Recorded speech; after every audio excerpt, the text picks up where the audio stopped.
Good evening. Today, our fellow citizens, our way of life, our very freedom came under attack in a series of deliberate and deadly terrorist acts. The victims were in airplanes or in their offices.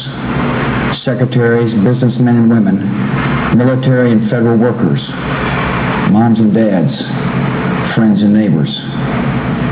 Thousands of lives were suddenly ended by evil, despicable acts of terror.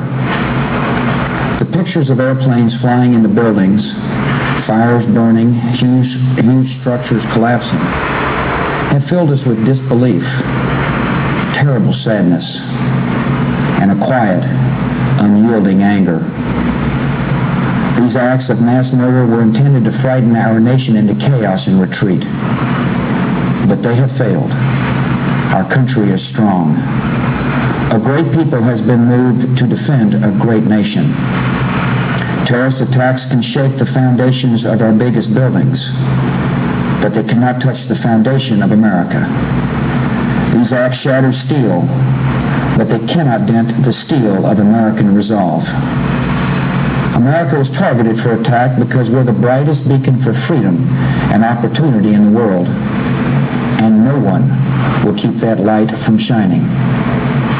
Today, our nation saw evil, the very worst of human nature, and we responded with the best of America, with the daring of our rescue workers, with the caring for strangers and neighbors who came to give blood and help in any way they could.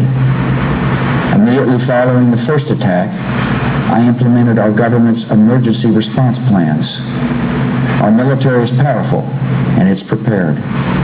Our emergency teams are working in New York City and Washington, D.C. to help with local rescue efforts. Our first priority is to get help to those who have been injured and to take every precaution to protect our citizens at home and around the world from further attacks. The functions of our government continue without interruption. Federal agencies in Washington, which had to be evacuated today, are reopening for essential personnel tonight and will be open for business tomorrow. Our financial institutions remain strong, and the American economy will be open for business as well. The search is underway for those who are behind these evil acts. I've directed the full resources of our intelligence and law enforcement communities to find those responsible and to bring them to justice.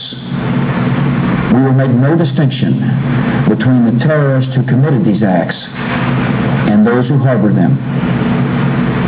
I appreciate so very much the members of Congress who have joined me in strongly condemning these attacks. And on behalf of the American people, I thank the many world leaders who have called to offer their condolences and assistance.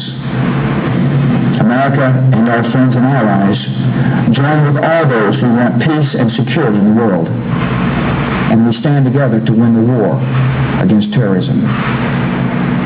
Tonight I ask for your prayers for all those who grieve, for the children whose worlds have been shattered, for all whose sense of safety and security has been threatened.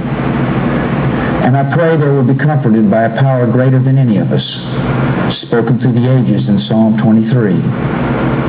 Even though I walk through the valley of the shadow of death, I fear no evil, for you are with me.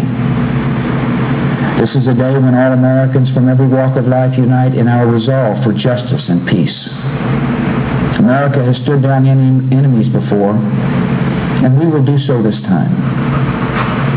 None of us will ever forget this day, yet we go forward to defend freedom and all that is good and just in our world.